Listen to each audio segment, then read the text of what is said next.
I have so many questions for this man. I don't understand how it is he's at the center of the Broncos' decision-making. I don't understand why he's in Green Bay and will be a centerpiece at tonight's draft. Centerpiece? That's not nice. And I want to also ask him. It's also not accurate. It is accurate, and we will talk to him about it. I want to talk to Brad Williams about his feud with Zaslow. Did you guys know that Brad Williams has a feud with Zaslow? So I'm in a group chat with both Brad and Zaslow, and once I added Zaslow to the group chat, everyone caught a vibe, and Brad kind of took him out, and I've been waiting for this story. There is a long-standing beef between the two. Hold on, Brad. Zaslow, what is your side of things before Brad eviscerates you and wins this discussion? Okay, I have no issue with Brad. I like Brad a lot. I consider Brad a friend at this point. But I did do something once that I guess I regret. Okay, I made a scene at one of Brad's shows, a legit scene. Oh, no. Yeah. BradWilliamsComedy.com is where you go for dates and tickets. He's joining us from Green Bay. What was this scene? Was he heckling you? What happened, Brad? All right. Before Zaz makes it sound like he was the ideal audience member, he was not. By the way, welcome to my lovely hotel room in Green Bay, Wisconsin. I'm glad I cleaned it up for you guys. Either way, Zaz was in the audience. I'm on stage doing my show. And then is this the version of the show where I can curse? Yep. Okay.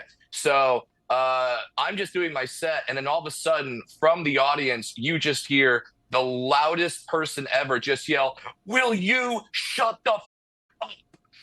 And that was Zaslow in the middle of my show screaming, "Will you shut the fuck up?" Well, and it is quite the feat when you pull focus from a dwarf telling jokes. That is quite the feat. So he's right. All right. Here's I cannot deny. What? I cannot deny. Although I will say it wasn't will you. Okay, I wasn't asking a question. I was telling. All right. There was no will. It was shut the fuck up.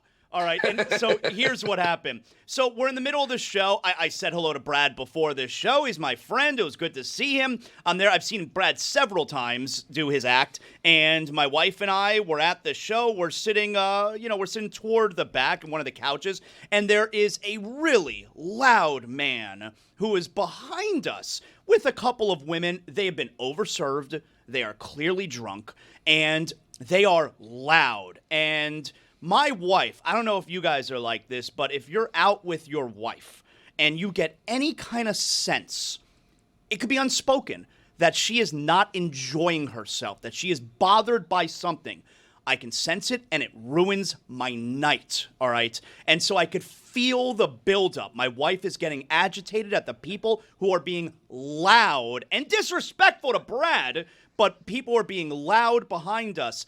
And eventually it's growing and it's growing, and I go from 0 to 100. I'm a calm dude, but when I get upset, especially in this case where my wife is bothered, I don't mess around. And it got to a point where I turned around and I yelled for everyone to hear, "Shut the fuck up!" Brad, were you hearing the previous people, or did you just hear Zaz ruining your show? I just heard Zaz ruining my show. I did not hear the previous people. And just to be clear, Zaz is making his wife the Jada Pinkett in this scenario where it's like Will was sitting there like, I don't want to slap Chris Rock, but my wife's uncomfortable, so let me go assault one of the best comedians ever. So Zaz is sitting there going like, I don't want to ruin the show, but my wife's uncomfortable, so let me go ruin the show. And so Brad's immediate reaction, because Brad can't see, the lights are in his face. He can't see the crowd, certainly cannot see the back of the crowd, and all he hears is me yell. He doesn't know it's me. Can you not do this again just because No. it's so take Brad, your kids to work day, sorry. and you've done this 5 times already. So Brad then all of a sudden stops. He goes, "Me? Shut the fuck up." And so then I realized what just happened, and the security comes, they kick the people out. But here's the thing.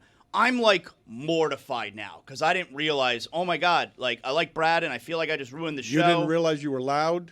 Yeah. And so the show ends now. The show ends. Okay, I'm still embarrassed. I feel really terrible. And Brad does meet and greets after the show, all right? And I'm like, I can't even handle it. I feel so terrible. I have to go wrap myself out. And so I run up to the front of the line. I just skip everybody. I run up to the front of the I can't hold it in anymore. I run up to the front of the line, and I grab Brad. I go, he's happy to see me. I go, hey, man, that was me who yelled and interrupted the show. I'm so sorry, but they were being really rude. I feel really terrible, but it was me. I'm so sorry. I'm so sorry. And so. Do me a favor, Zaz. Can you do the same thing at Pearl Jam? Can you do the same thing at Pearl Jam? When Eddie Vedder is going on a rant in between songs about, current tariffs and other political beliefs that he has, can you just scream out as loud as you can? Will you shut the F up? Don't do this can you again. Please Thank do that. you. We've got kids in the room. I regret giving you guys permission to curse. I have a couple of other questions, including how it is that you ended up at the table with the Denver Broncos tonight. But before we get to that, I want to know, because we're talking about the tush push as an evolution, because I have seen a Reddit post, not the most credible of things, saying that Mike Leach once suggested the idea of using a little person in football because you can then hand him the football in short yardage situations and just flip him over the defensive line. Have you seen this? Have you heard of it? Do you believe it? And is it something that would clearly work? Not only have I seen this Reddit post, but I was firmly aware of it. And last night at the NFL draft, me and a select group of fans got to have a sort of private press conference with Roger Goodell, and they took questions from the audience. And there is video currently on my Instagram of me asking Roger Goodell this very question. I asked the commissioner of the NFL, you're banning the tush push. How about we make it legal if we throw dwarves over the offensive line into the end zone? Roger immediately hired me. I believe I am now a full-time active member of the Denver Broncos if this whole stand-up comedy thing doesn't work out. I mean, Hollywood's not hiring us. There's no dwarves in the Snow White movie, so we got to do what we can to find work, and this is what we're doing. This is a glitch in the system. I can get you 5 yards a carry this way, and that pays in the NFL. They cannot allow this. Why was your question so long to Goodell? Why was it so long? It's called setting up a bit. It's called setting up a bit, Dan. I don't know if you know how to do this, but you can't just go in there guns a-blazing. You got to set up the bit. So I wanted to make Goodell comfortable and have him thinking that I'm asking him about the tush push. When he thinks I'm zigging, that's when I'm zagging, and that's when I ask about the Mike Leach thing. So you don't think you set up the bit simply by standing in front of Goodell, huh? You thought it needed more setup than that. No, he doesn't know that I'm a comedian. He sees a dwarf in a John Elway jersey stand up. He's probably thinking, all right, they gave a Make-A-Wish kid some tickets. So that's what he's thinking. So then I have to actually show him the bit. And Goodell and I exchanged numbers. I can now text Roger Goodell. I believe I'm invited to an Eyes Wide Shut style Illuminati party next week. It's going to be a blast. How did you end up at Denver's table tonight, and how active are you going to be? Are you going to shut the bleep up, or are you going to be giving helpful tips?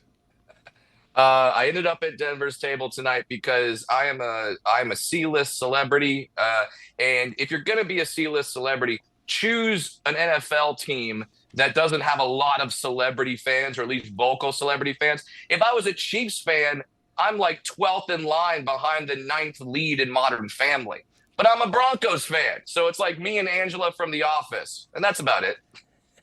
Are you excited about tonight in terms of a sports perk? Because you really have been adopted by the Broncos fan base, by the Broncos themselves. You've been on the Jumbotron dancing. It's got to be a bit surreal to be at the center of all this.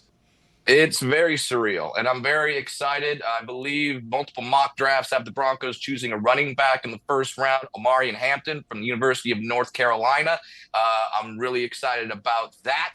I think he's a stud of a running back. Comparisons have him to like maybe a Jonathan Taylor. He's got a lot of speed, got a lot of size. I think he's an upgrade from Javonte Williams, who the Broncos traded to the Dallas Cowboys. So I'm really excited about that draft and getting some Bo Nix, some more offensive help. But yes, I have been adopted by the Broncos, and I am stoked about it. Any Green Bay observations? Is that a place that you've been to very often? I have. I've been here multiple times, but this time because the draft is here, they greet you at the airport with cheese curds. It's amazing. They hand you a bag of cheese curds when you get off the plane at the airport. I was on my flight. I was sitting next to Rondé Barber, and which we both walked off the flight at the same time, which had to be very confusing for anyone who was watching us get off the plane, like seeing Rondé Barber and then me right next to him. They're like, well, this is a new category on Pornhub. It's actually not that new. He's a friend of the show, comedian Brad, live on tour. You can see him live on tour, and you can go to bradwilliamscomedy.com for show dates and tickets. Look forward to seeing you tonight. Enjoy yourself, Brad. Always nice seeing you. I'm sorry, Brad. Hey, it's all right, Zaz. Let's put it to bed and let's just have a Miller Lite together. Excellent work. And, not a lot of carbs. I think it's like 96 calories, no big whoop. So, and brewed right here in the great state of Wisconsin. Wow. So I'm really excited about the draft. Excellent work. Thank you, Brad. Good talking to you. I just want to foul up Zaz's mood right now. Zaz was predicting a Miami Heat victory last night. He was very confident, and this is a stat from Tim Reynolds, okay?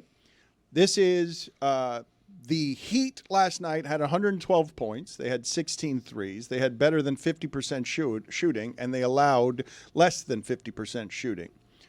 In playoff games all time, when those things were so, NBA teams were 76 and 0. 76 and 0, and the Heat with those numbers all time were 45 and 1.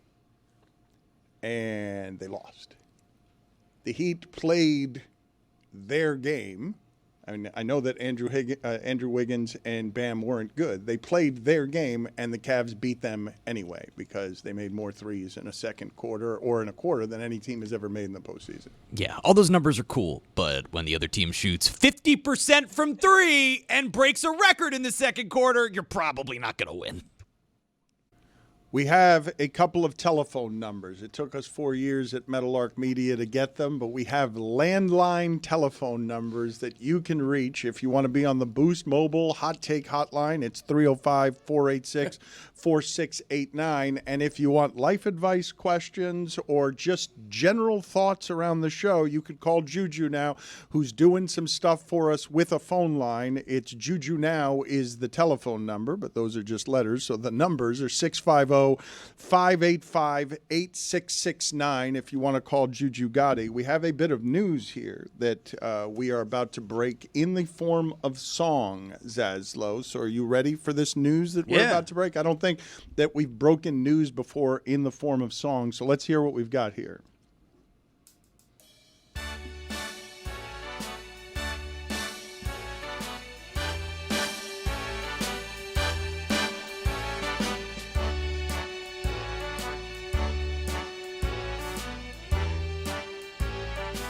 Start spreading the news. She's leaving today. She's moving back to New York, New York. 4 years in Miami is a long enough stay. But she'll still do the show from New York, New York. She wants to wake up in a city near all her friends, where there's a functioning train and seasonal change.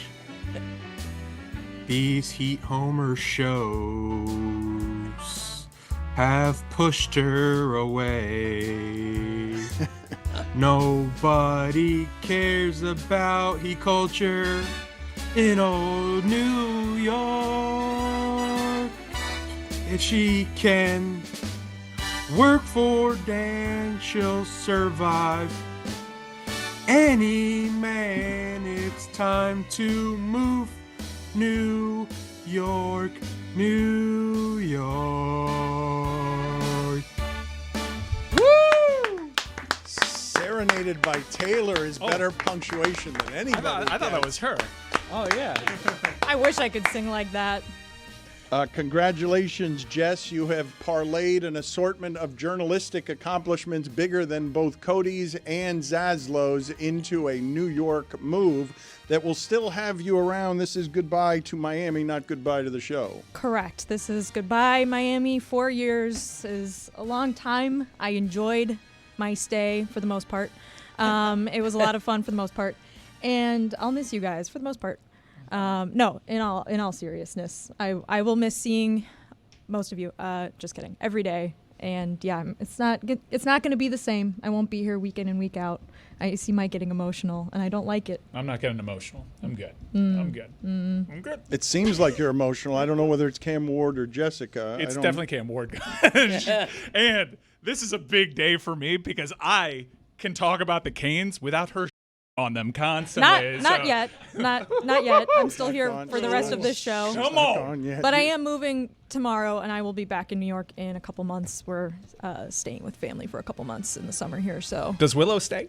Willow is, unfortunately, she's already made the move up north. She's gone? Her last We day. don't get to say goodbye to Willow? Well, her last day was last week. I told everyone it was her last day. So Kristen was very upset.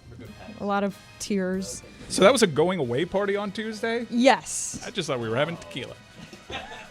Tequila that invented tequila. I was headed to the wrong Monty's. Yeah, not South Beach, Dan. The party planners here, they know me well. They know she's not going to leave her neighborhood on a weeknight, and she's not going to get in her car after 5 p.m. and sit in traffic in Miami. So they sat in traffic for me. It was very touching. Lots of people drove from Broward, which is, as we know, a hike, and I'm very grateful for it.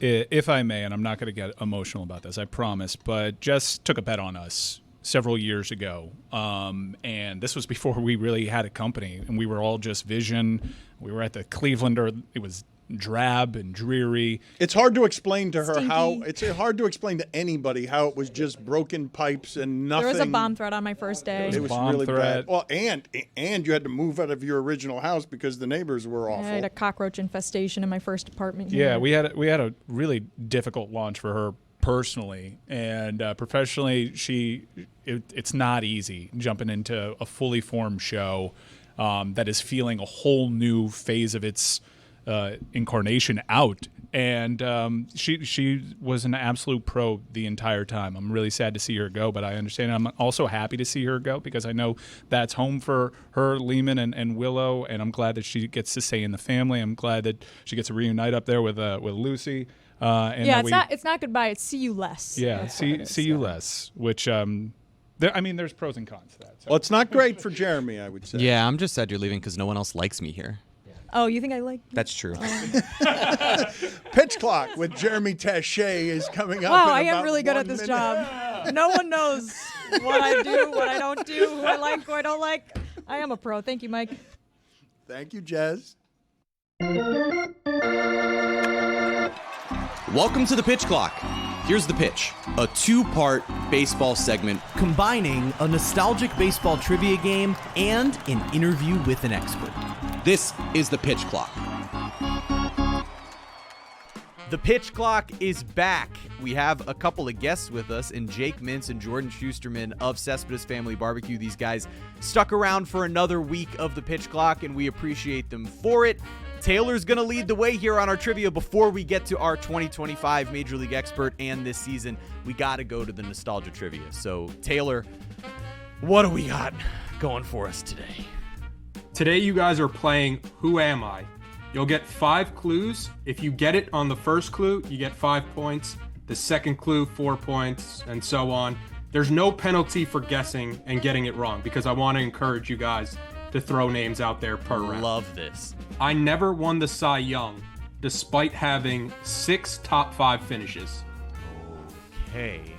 I would have guessed Chris Sale before he won last year's Cy Young.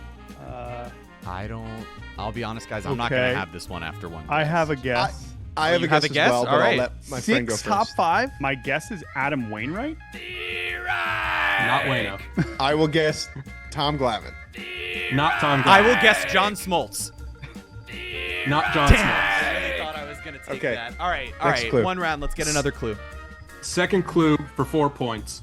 I was the first pitcher to retire following a 20-win season since Hall of Famer Sandy Koufax in 1966. 20 wins is Getting like, too okay. collaborative. I will say Andy Pettit. Mike Mussina? Ooh.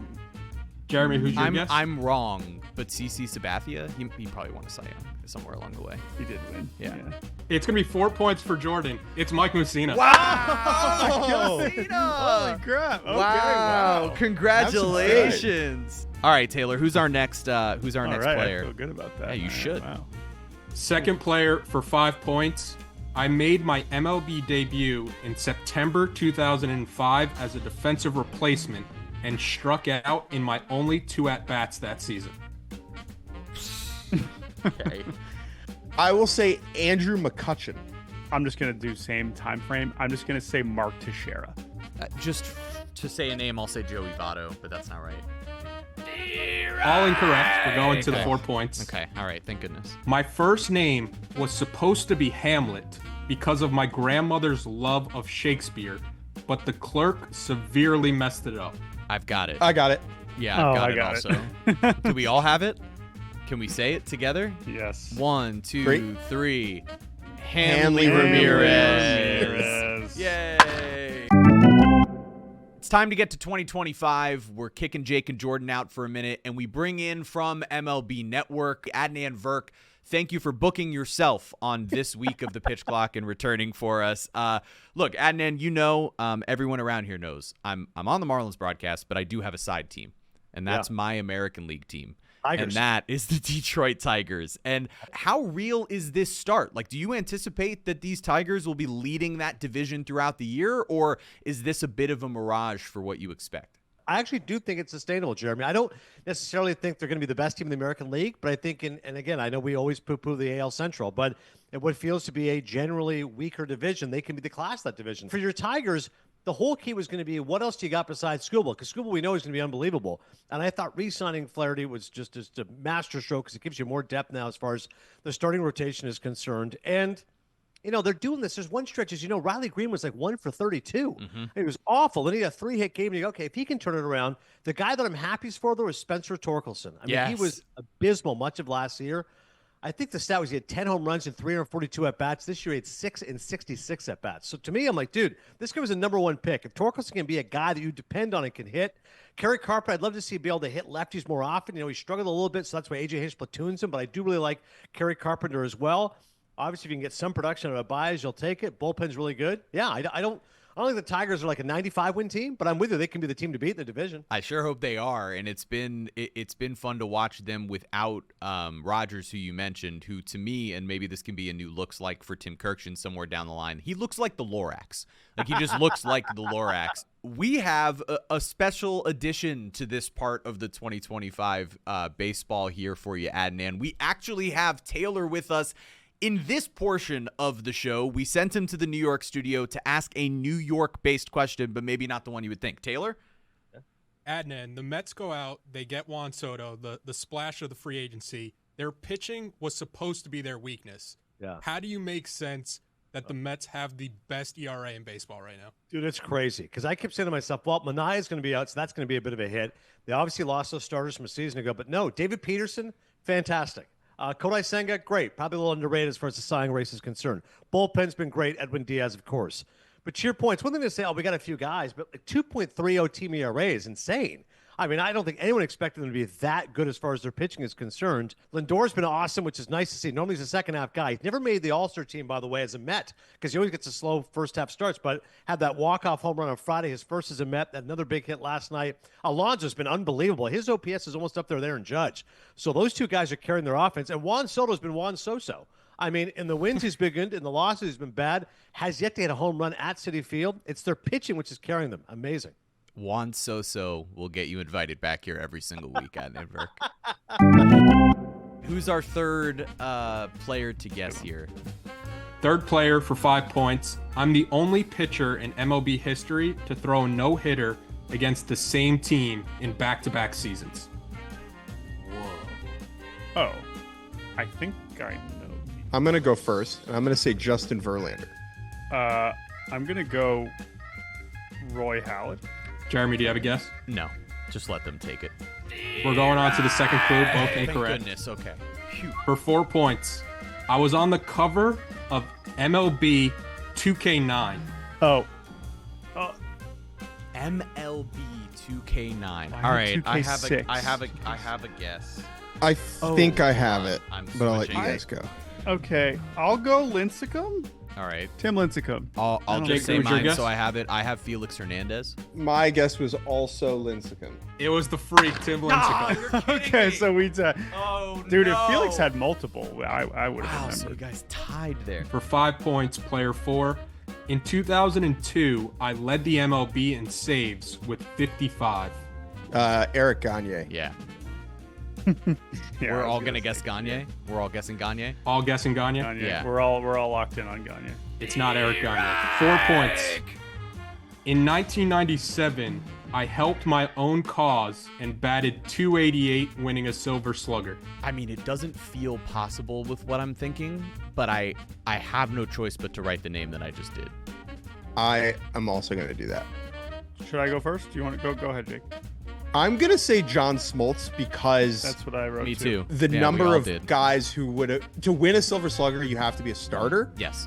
And you mentioned the saves, and there are very few people who would have been able to do both of those things. Yeah. So it's Smoltz. That's what I had. Everybody correct there. It's John Okay. Smoltz. So it's now I was 16 to like- 12 to 8. Adnan, Dan's going to be happy I'm asking you this question, though, because it's about his Tampa Bay Rays. Because they recently called up Chandler Simpson, and I'm obsessed with him. He's the fastest human maybe that I've ever seen on the field. And for those of you who are looking for nostalgic names, think Billy Hamilton, but I think this guy can actually hit at a real level, at the major league level. Adnan, how fun is it to watch a player like Chandler Simpson? And is he an indicator that maybe, just maybe, Major League Baseball is headed back toward wanting stolen bases? Well, I think they were going that way the last couple of years because, once they instituted the rule with the bigger bases and obviously less throwovers from the pitchers, that's definitely a trend towards more stolen bases. We haven't seen it accelerate, I think, as much as they would like. Certainly stolen bases are up. You wouldn't have had Shohei Ohtani have a 50-50 season, I think, if that wasn't capable. That's right. The stolen bases and number of pickoffs over. But you're right. It's not like the way it was in the 80s with Vince Coleman, et cetera. I mean, Simpson can fly. That play on Sunday, the ball kind of shoots up and hits Goldschmidt in the heel of his glove, but Simpson is so fast, he beat Fried getting to the bag. There's no way Goldschmidt could have even made the play if it was a clean play. That's how fast Chandler Simpson is. So he's going to be fun to watch. I share your enjoyment, Jeremy, for guys who are lightning fast. And you're right, Billy Hamilton, if he could have just hit a little bit, would have been an all-time great leadoff hitter. But I miss the days of guys like Vince Coleman and Willie McGee, those great Cardinals teams that could just turn it into a track meet. Here's a random sort of grab bag of stuff. I'm going to ask you to pick one of these things to highlight. There was Paul Skeen's bobblehead day, which was such a cool thing to see. Lines wrapped around bridges and around the stadium in Pittsburgh. There was Yandy Diaz and his cleats over the weekend that had crystals on them. There were only 44 pairs in existence. There was Liam Hendricks, which to me was a really special story. He returns after almost 700 days, not only beating cancer, but then recovering from Tommy John surgery. An amazing story. And then there's Mike Trout, who's having the funniest season. Ethan Badowski compared him earlier to me to prime Chris Davis. That he has 8 homers, but he's hitting under the Mendoza line. Which of those storylines, Adnan, do you want to focus on here and add a couple notes to? I'll take Trout. I'm with Ethan. It's insane. I looked the other day, and it was like he has 12 hits this year, but 6 of his 12 hits are home runs. So, like, his average is, like, awful. He's like under 200. He's under Mendoza line, and yet he's slugging like 600. So I'm like, this is insane. So it's a little sad. I never would have thought 3-time MVP Mike Trout be reduced to being a guy who's just a slugger, but that's kind of what it is. And the last time he played a relatively full season, he had 40 home runs, 120 games. So the power hasn't gone away. But him hitting a $184 and he's 33 years of age, like, we're stuck with like 5 more years of this Mike Trout. It's a little disconcerting. He's making $37 million this year. Last thing for you here, we'll make it real quick. 2 impressive performances from youngsters. There's Christian Campbell of the Red Sox. Max Meyer, you know where I'm headed. Christian Campbell of the Red Sox reaching base safely in 21 of his first 22 career games. And then there's Max Meyer. Max Meyer on Monday night of this week against the Reds, who had scored 24 runs the day before, throws 6 shutout innings, 14 strikeouts, no walks. The only other pitcher in Major League history with that stat line, Randy Johnson. Which to you, Adnan, is the more impressive performance from a youngster? Well, the answer is Meyer, but just to alienate you, I'll say Campbell. Thank you. Because it's been a great story so far for the Boston Red Sox. And this is a Red Sox team, they had the marathon game yesterday, 11 a.m. start against the White Sox. It's always fun to see. Jeremy, looks like a baby out there. Like, I cannot believe Christian Campbell is playing in that market with the Red Sox and is reaching base virtually every single time. On base over 400 is impressive. But no, the right answer is Meyer. 14 Ks, no walks. I mean, dude, that guy was nails. Mad Max, Fury Road, let's go. Mad Max, Max Meyer, and you could say Christian Campbell is the Trevor Story of the Red Sox season. Am I right? All right, let's get back to our game. By the way, I just want to tell you, I had gangster Wi-Fi today. I just want to make that clear. Taylor, who was our final player? I was traded by the team that drafted me for a reliever in a deal that also brought back a pitcher who would later throw a no-hitter. Jesus. I have a first I guess. have the weirdest. I don't think it's very good Me because I'm either. pretty sure he was traded for nothing, but I'm going to guess anyway. I and have the give my exact. friends a chance. I wonder if we Let's have the see. same. I wonder if we went. My down the guess same is path. Jeff Bagwell. Ooh, okay. My guess is Mike Piazza. I'm going to say Brandon Phillips. We're going on to the 4-point clue. Damn. Nobody gets it right. Whoa. All right, so That now, dude was wrong. I spent my entire 15-year career with one team. I got it. I think. mean, I wrote one down.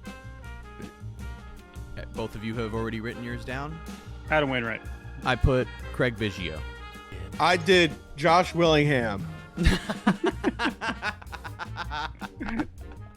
I regret to inform you guys, all three of those guesses are wrong. So we're moving on to 3 another- points. But that clinches the win for That Jordan. does clinch the win Congrats. for Jordan. Congratulations. I still want to get Wainwright's this player another right. good okay. I want to all get right. this player right. Who is it? Keep going. Keep 3 points. I am tied with Carlos Ruiz for the record of most no-hitters caught by a catcher with 4. Is it Posada?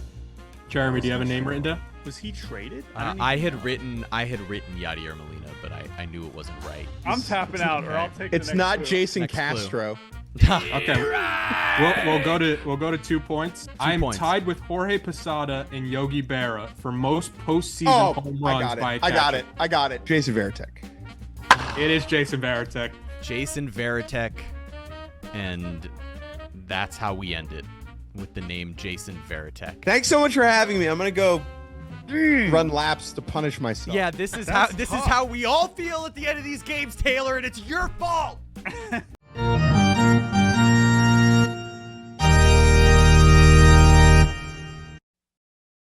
Yeah, but how do I look? Oh. Dan, that's the most important thing, right? Sexy as hell. That's Ernie Johnson. He always introduces himself that way. How do I look? He's a narcissist. Everyone knows this about him. He's also at the center of the greatest sports television show there has ever been. And it is the most like family that you will find anywhere on television. Ernie Johnson with us. Thank you, Ernie, as always, making the time for us. The reason we're having you on, even though you've had such a successful career, is just to confirm or deny that Shaq did indeed poop himself as he ran off the set the other day. Since I didn't actually witness what went on in there, I can only take the big fella at his word, and he said he just had to, as he said, go number 1. That didn't look like the gait, as you pointed out, as it was happening, of a number 1. That was the penguin walk, a 7-foot penguin walk of a man dabbling in number 2, dangerously. Yeah, close. there were some clenched muscles involved in that run, in my opinion, and I think we've all been there, but rarely in the middle of a show. Do you ever get mad at them because you do such a great job of policing and patrolling an area with respect? Do you ever get mad that they're so unprofessional that you're like, "What are you guys doing? You've crossed the line here." Never mad at that. That's what makes the show, Dan. You know what I would liken it to is when you watch Russell Westbrook play. You know, you get the whole package. You're going to get some great moments. You're going to get some like, oh, why did he do that? So yeah, it's kind of like Chuck in a nutshell too. It's like that goes with the entire package. So no, I don't get mad at that stuff, and that's what keeps the show fresh. That's what keeps the show unpredictable and lively and freewheeling. So no, I got no issue with that. What do you regard as the closest thing on television to what you guys do? History of you doing it. I don't, that's a great question. It's 35 years for me. So I would think it's, and again, this is going to sound like, oh, I'm putting myself in the category of so-and-so. To me, it's like Carson a little bit. It's like people want to make sure they watch it. And yeah, I think that would kind of be it. I don't really liken it to any of the shows that have been around a long time. I don't liken it to a MASH or a Seinfeld or anything like that, because it's just a different animal. But it's I would say something like that. Any kind of a show where you say, well, I got to make sure that I'm watching that tonight. Ernie, your guys were upset last night with the game that you have tonight, because you guys have Grizzlies Thunder and Clippers Nuggets is on NBA TV. Do you ever get uncomfortable when your guys are openly essentially telling your audience, our game is no good, we want the other game? No, that's, Chuck is the one who jumped all over, and he's got a point. Come on, this has been the best series of the first round so far. An overtime game and a 2 or 3 point game. So we couldn't wait for this game to be coming on. What it does indicate to you is that Charles has not really looked ahead at the schedule. He kind of lives day by day. So when he saw the promo for Thursday and was like, hold on just a second, that game's on NBA TV. Look, this goes back a ways too, because, back when Chuck started with us, he used to crush the movies that were coming on TNT after our show, and then the folks upstairs said, hey, you tell Chuck to stop criticizing our programming. So then the next night it's like, here's the movie coming up next on TNT. He says, I've been told if I think a movie sucks, I shouldn't say anything, so I won't say anything. So I'm kind of used to Chuck going there. I have some rapid fire questions for you here. Just quick, fill in the blank. What time? I probably have some really slow-witted answers to you. What time do you finish on the average NBA postseason night? What time do you leave the studio? 1:45. How quickly do you get to sleep after that? It's an hour drive home, and then I'm usually sleeping within 15 minutes. What time do you wake up in the morning? No earlier than 10, and leave for the studio no earlier than noon. How tired are you by the end of the postseason? I have more tired points early on, because once the Eastern Conference Finals get here, as we got this year, you do a show, day off, that kind of thing. So these are the days, like I feel it a little bit today, because this is 5 days in a row until 2 o'clock in the morning. So there you go. What can you tell us about the job that people don't know?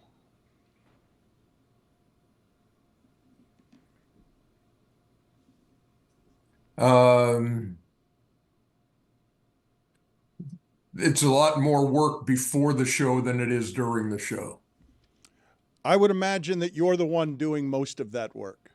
I have a routine. There are certain things I feel like I need to do, and it's overkill, but unless I do all those things, I don't feel comfortable. You are over-prepared by what, 90%? Like, what are you leaving? The best shows are leaving how much on the notebook that never gets on the air? 98, 99.6. I mean, yeah. How are you not more efficient than this at this point in your career? How is it possible that you're still this bad at this? Because I aim for 99.7, so I'm not there yet. It's funny to think, though, that the very best, they're always over-prepared. If I told you Eric Reed, the Heat broadcaster, what he has to do before Game 79 of the regular season, and it's just for your comfort level, right, Ernie? Or is it just patterns? Because you don't, at this point, my guess is that you could pretty much go in there and wing it. You couldn't emotionally, but we wouldn't be able to tell. No, it is. It's just when you do something the same way year after year after year after year, I've thought in past years, I said, this year I'm not going to keep a file on this, or I'm not going to update this every day. And I tried it for like a day and a half, and I was like, this feels very strange. I got to go back to the way I've always done things. So, no, it's preparation takes away any, and I don't want to say nervousness. I'm not nervousness. It's not nerves anymore, like when you first start out, but it's just like any apprehension that you have. It just takes it away because you know you're prepared for anything. So if somebody breaks a backboard and they say, hey, you got to talk for 45 minutes, you go, okay, you sure it's not an hour? I've always found you refreshingly honest and transparent, and I don't want to put you in a bad spot as it regards everything that's happening with your show. What can you say to us that's not talking points about what the last year of discomfort has been around the general uncertainty of your employer? No, it's been tough, and it hits you at different points. I think originally when it was floated out there, the talk became stronger that, hey, TNT might lose the NBA. You're kind of saying, oh no, that's not going to happen. We've been together way too long. But then as it became a reality, it's a jolt and it's sad. And you think about all the years you've been around there and the relationship we've had with the NBA, and to think that's going to end, that's tough. And so, like, opening night was hard. We were in Boston, and I just kind of stood out there as we were getting ready to do this live show, and I was like, this is the last time we're going to do this on TNT. It's been a year like that where it's like, oh, this is our last All-Star. Oh, I better go to Kenny's party. It's his last All-Star party. So it's been difficult. We've been, tried to keep everybody up, because it's been tough, not just us. I mean, it's the whole crew. It's everybody. We did a show the other night from the front lawn where Ted, got the company started. And I saw faces I hadn't seen in a while who came back just to be part of the show because we're a family. And so it has that kind of an impact on you. Did you say very early during the uncertainty, before anyone else had said anything, there is no circumstance under which I will be working for anybody else? No, that became like this narrative. Like, Ernie's not going to go anywhere. He won't do anything. No, my feeling has always been, look, there's been an Ernie Johnson at Turner since the early 70s when my dad was doing Braves games on TBS. And then I've been there for 35 years, so we're kind of associated with TBS TNT. So it'll always be my place, but you'd have to be a knucklehead not to see, okay, where is this going to go? And this is before, here comes a plan that says, hey, you can continue the show, it's just going to air somewhere else. So no, you would consider all that, but yeah, there was. It made me laugh when folks said, "Well, Ernie's staying at TNT."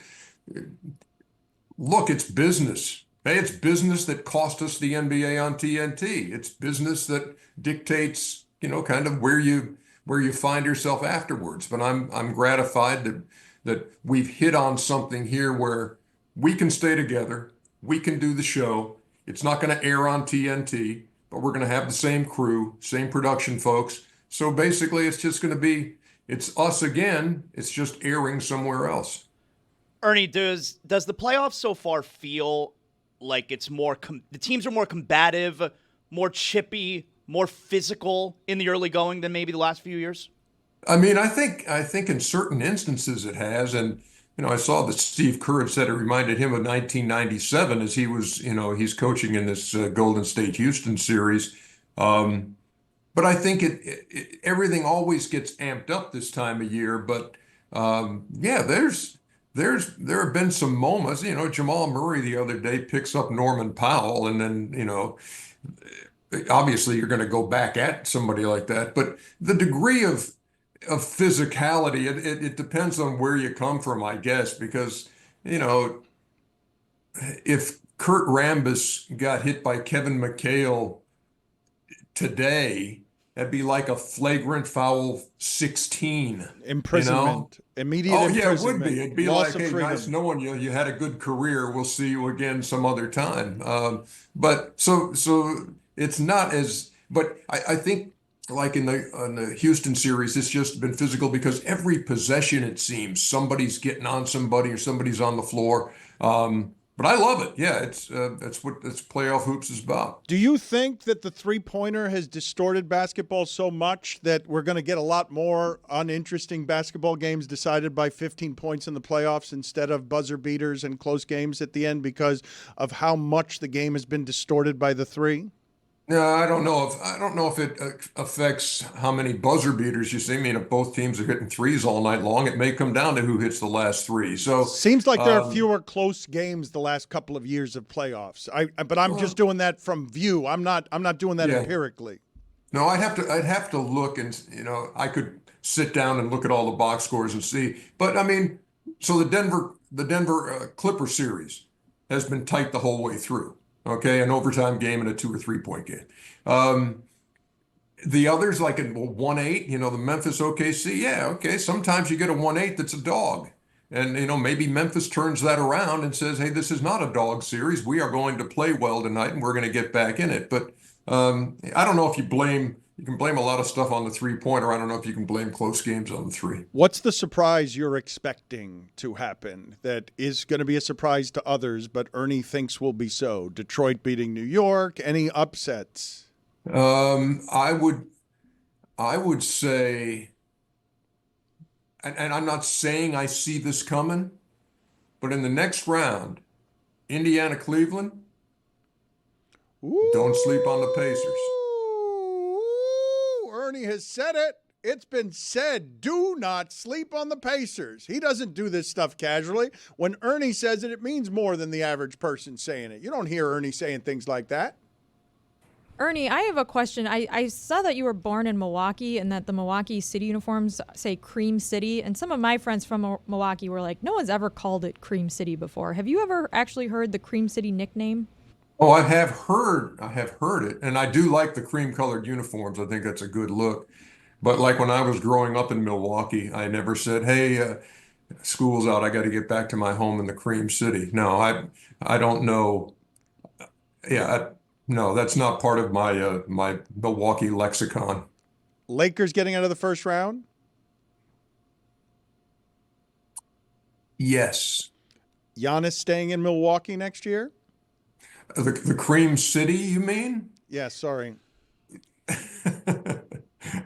prefer to call it the mean streets of Milwaukee so that folks think that I was, had a hard scrapple No one first thinks 8 that. years of my life. No one thinks that. No one thinks that. No one looks at your vest and says that.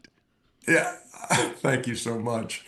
I don't know about Giannis, but if you know what, he has been very loyal to that city, and but a man has limits. So if they get knocked out in the first round here by Indiana, which I told you don't sleep on Indiana, I could see him wanting to test the waters somewhere else. The team that is better than the Celtics is blank. Is maybe OKC. Can I put the qualifier in there? If you're a coward.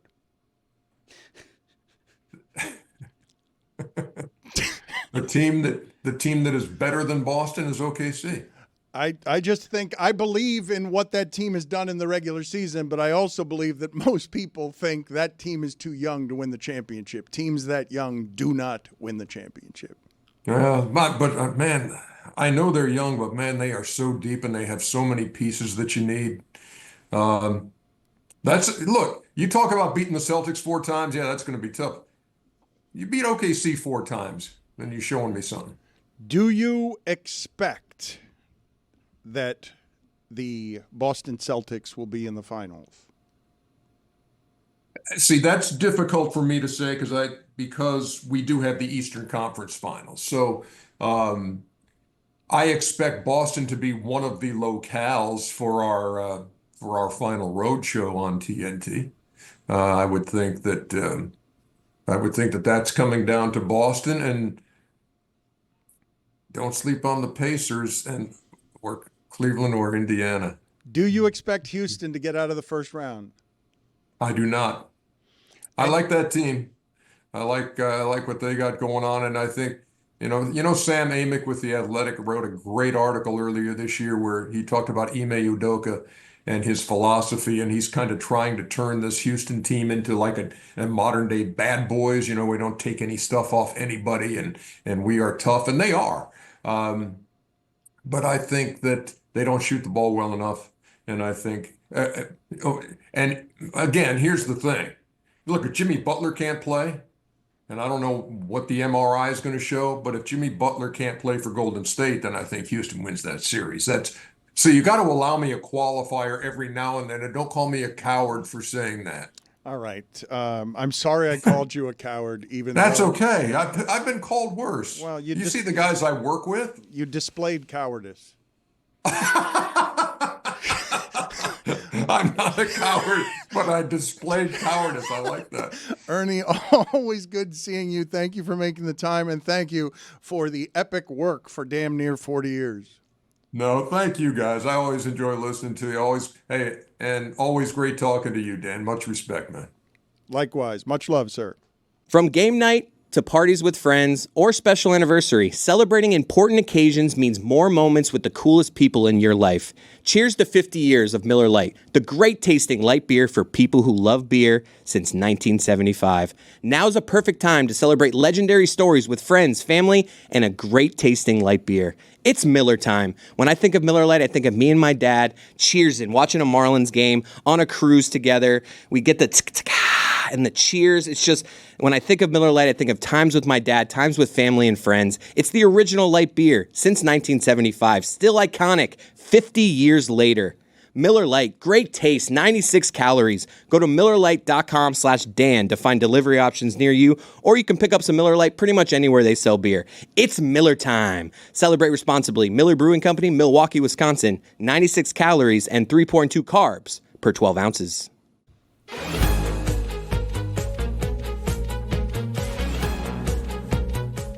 That's right. It's Thursday Thunder, and it's brought to you by DraftKings. DraftKings, the crown is yours. Juju, what do we got? We got a lot of stuff cooking up in the NBA tonight, man. A lot of great series. And one of the best series out there right now is Clippers versus Nuggets. So tonight, I'm taking my brother James Harden for 2.5 threes. I'm going over that. He's going back home to LA, and I think my brother will knock down and make it rain a lot of jump shots tonight. You feel me? Second leg, I'm gonna stick with them Clippers. I begged and pleaded DraftKings to let me get the 1.5 3-pointers from Kawhi, but they say, hey, we got to stick to the script. And I said, you know what? I still believe in my brother Kawhi. 2.5 threes from my brother Kawhi as well. You know he gonna need them. There been some knockdown, drag-out fights against them Nuggets, and I think he gonna let it rain tonight as well. You feel me? And for the third leg, I'm going with the Oklahoma City Thunder. They're visiting the Memphis Grizzlies tonight. Pretty much the most boring series thus far up to date. And I think it's gonna remain boring tonight. I think I'm gonna take my brother Shai Gilgeous-Alexander and the boys for over 9 points tonight. They're gonna cover and win. I think they're gonna win by more than 10, maybe more than 15. I got them beating the Memphis Grizzlies tonight and keeping it uninteresting. Thank you, Juju. Jeremy was offended by the fact Chris. that Chris Cody said Cleveland, Miami would like a word ridiculous. On boring series. Single-digit game last night. Come back, got it within 2 with 4 minutes left. But no, the team that got blown out by 50 points is somehow the same thing. Ridiculous. This is why Jessica is going to New York. By the way, she loves me. Don't let her tell you otherwise. Yeah, why would we let her speak for herself on that? Why would we let a woman speak for herself? Zaslow has been bummed since that song played earlier from Taylor. I was shook. He was emotionally, I'm not going to say broken, but didn't feel like we paused long enough to allow to marinate the emotion of Jessica after 4 years going from Miami to New York. I didn't like that news. I was taken aback by it. I did not expect it. I think it's a major bummer. Yeah, I was aware of the news because I'm a journalist. Oh, Greg, I'll miss you the most. Thank you. Or will I? Likewise. Before we get to Juju and the polls, real quick, I didn't do this with Mike and Cody today, and I am kind of amazed that things are moving so fast in sports that a Messi situation has escaped our attention today when Greg Cody is desperate to talk at all moments in his life, Lionel Messi. Yeah, this is what Mike and I have a passion for soccer, I think. Mine goes way, way back. His may be stronger than mine today. But Lionel Messi and Inter Miami play tonight at Vancouver in the first leg of two legs in the CONCACAF Champions Cup, which I think, Mike, would be their biggest trophy so far, right, if they win it? Yeah. Semifinals tonight. So. Yeah, it's a huge trophy for MLS. It's very difficult for MLS to win this trophy. It's historic. They're often facing off against a team from Liga MX, and they have very little luck. This is a crazy fixture list that Inter Miami has here. Right. Vancouver to Fort Lauderdale and back and forth is a pretty crazy thing. And I'm happy you mentioned Inter Miami because they made a couple of moves, potentially moves before moves. They got a lot of general allocation money back in return for a really popular player. Like, it's hard to say club legend for a club that's been around so little, but Robert Taylor got moved yesterday. Bobby Ballsack's a big time fan favorite. You have my attention. Yeah, Bobby Ballsack had a flair for the dramatic, had timely goals, was a really good player. Parlayed his play over at Inter Miami to a national team appearance for Finland, I believe, actually. So that's another thing that you can associate with Finland. Bobby Ballsacks. Yeah, it's a brutal schedule they have because they're going back and forth across the country. Leg 2 is when? Saturday, I think? Or no, it might be Monday. Anyway. Doesn't matter. But in between, they have an MLS match. So they're playing 3 matches in a week, and they need Messi for all 3, although I think he could skip the middle match. But they really – the whole team is together now. They're healthy, I think. And Messi's playing as if there were any doubt. And this is a trophy they really want to win, so it's exciting. Obviously, if it weren't for the draft and the NBA and NHL players playoffs, this would be number one. Obviously, if it wasn't for the 700 things that are more important than that, we'd be talking about Lionel Messi. I mean, seriously, though, put that in perspective. Lionel Messi is the most famous athlete in the world, playing in a very big tournament for Inter Miami, and it's barely on the radar down here. That speaks very well of our sports market. Well, but what's the reason for that, though? Because we have so much else going on. Do you think the club promotes it properly? I do. I also think it's fair to say soccer's still a niche sport in this country. And as Mike alluded to, Inter Miami doesn't have a tradition down here. They were a very bad losing club before Messi arrived, and so they have to earn that. And my news was more important, so we had to get to that first. Exactly. We've got to get to the polls as well here.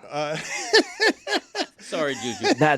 Nah, it's all good. I love to talk. Just a couple of things, man. Like, Jessica, oh my goodness, you had such a run down here. Thank you so much for befriending me. Thank you so much for befriending my baby. You and Lehman invite us out. And bro, just thank you for your friendship over the years. You feel me? Salute to a great run. I know it's going to keep going up and up and up. But yeah, I was just like Zaslow when I heard the news. Oh man, sis going back. But at least I know you're going back to a place you love. So all the love sending your way, and I wish you nothing but the best, sis. Thank you, Juju. I feel now that there has been multiple sentimental comments made. I should have prepared something. I didn't prepare anything. I just made some snarky, sarcastic, haha, well, I'll miss some of you jokes, and now I feel bad. So thanks, Juju. That's the Meadowlark way. You made me feel Leave bad. Here feeling bad. We only prepared a Taylor song, which I'm going to say is the greatest of indictments. It's the least effort any of us can provide in terms of anything to have a Taylor song if as we could the punctuation. Perhaps end the show when Juju's done with my top 5 things I'll miss about Miami. Oh, excellent. We will do that, and we will play another song that we have. But first, we do have to get to all of these polls because people like the updating of the polls. For sure. We're going to get to the polls, but I have an apology as well to the fans of the show and the listeners of the show. I be coming on here trying to be the version of myself that I think y'all want to see. I be trying to be not as ghetto or not as me as whatever I'm going to be. But I think I've been overcorrecting for the last couple of days. And I turned into the fun police out of a sudden. Like, holy moly, get this guy out of here. So I want to report a crime to myself, to the fun police, and get me out of here. Because what have I been doing lately? Sheesh, overcorrection in the worst way. Also, salute to the chat. Jason Ambrose, Billy Squibbooks, Money Jordan, Cool Runnings, 1674.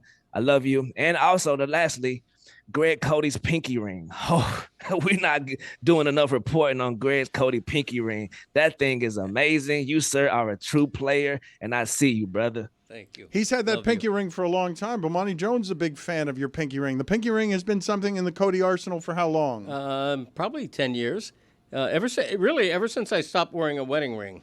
Why did you do that? I'm still happily married. My wedding ring, this is how long I've been married.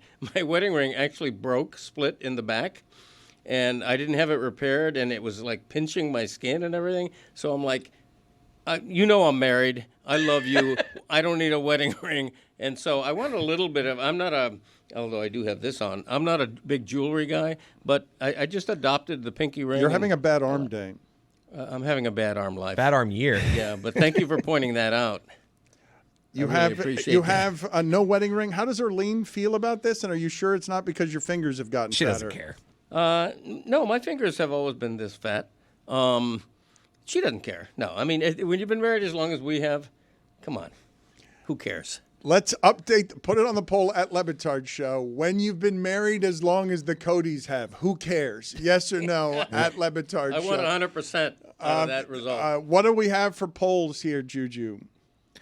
Are there some dumbass teams out there? This might be a record. 99% of the audience says yes, there are. Wow. Wow. Do you offend Green Bay when you go cheese that's not dairy? 90% of the audience says, yes, you do offend those guys. Last poll, have the Jags ever been electric? 82% of the audience says, no, they have never been electric at all in their career. What have been the Jags' biggest moments? I've got them going into New England and almost winning with Mark Brunell as their quarterback, and I also have them coming back from 28-0 against the Chargers in a playoff game. Don't forget the Blake Bortles years. AFC Championship game of Blake Bortles. They beat the Steelers at home. Electric. Was it Bortles that almost went into New England and won instead of Brunell? It was Bortles. It was Blake Bortles. I watched that game at Bill Barnwell's house. What a legend. Wow. Oh, I'm going to live near him again. Barnwell's barn. He is a legend. We had a best rant nominee, too, from Jessica today, by the way. I'm sorry. Go ahead, Juju. Today, Jessica had a nominee for Best Rant today, which was she put a cherry on top by saying, Jeremy has lint in his eyebrows and it's pissing me off. Man, I really wish you guys would have warned me about that beforehand. I think it was actually bread. Top 5 things, Jessica. You had bread in your eyebrows? I don't think so, but now everyone thinks I did. Not so since thanks. Greg Cody woke up in the morning at Mardi Gras with mashed potatoes in his hair have I heard a stranger food being associated with somebody's body parts than bread in your eyebrows. Why are you being so mean today? Put it on the poll, Juju, at Le Batard lashing Show. out. Have you ever had bread in your eyebrows at Le Batard Show? Top 5 things that Jessica will or won't miss about Miami. The won't list is too long. Just kidding. OLI, the women at Navi and Panther Coffee. I love them. I'll miss them so much. You'll notice this will be a hyper-local list. Number 5, Genesis, of course. She would have been higher, Chris Fanfare, if I had seen her more than a couple times in the last year. Seems like she always gets scheduled when I'm out. Just saying. Number 4, Alex, the GM at Los Feliz in Coconut Grove. She's great. She actually knows you, Dan. She's an absolute legend. I will miss that restaurant. Number 3, Bill Baggs State Park. One of the natural wonders of South Florida. We take Willow there all the time. Go to the Cleat, walk around, see the lighthouse, El Ferrito. Lovely. Stiltsville. It's amazing. I will miss it so much. Terry and Claudia at Pilates in the Grove. My absolute favorite people. I took their advanced Pilates class for the last couple years. Did you do absolutely on purpose Absolutely, because I do have abs now. Thank you for noticing. She also, I believe Terry told me once she teaches Bam Adebayo Pilates, or he goes to the same studio. I'm not sure which. Can she teach him to play inside? I will ask her. She's on Instagram, so I'll send her a note. I'll miss them, though. And number one, of course, obviously, Al Bagel. And all of you guys, except Jeremy. Chris Cody, do you have a song that honors what I call my gangster Wi-Fi?